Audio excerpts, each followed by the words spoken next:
Pelan kak, pelan kak. Mau tembak lagi.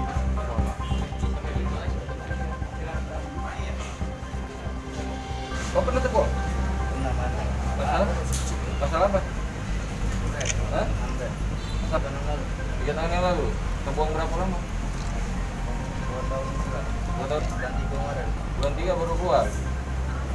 Yang kawan kau itu, kau berapa uang? 3 uang.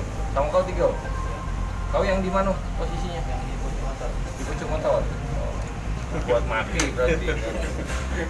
Tersangka pencurian, pelaku pencurian dengan kekerasan yang mana sempat viral di media sosial ya.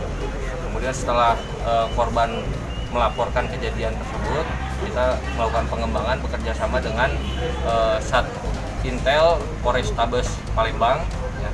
Kemudian kita menemukan keberadaan tersangka. Awalnya si korban ini baru selesai beres-beres warung milik korban, kemudian berjalan dan korban dipanggil oleh ketiga tersangka ya. Seolah-olah tersangka ini akan menanyakan alamat.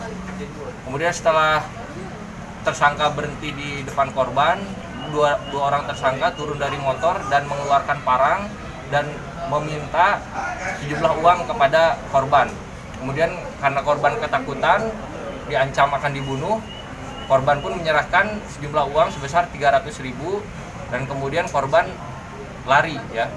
Nah, melakukan penyelidikan kemarin sempat kita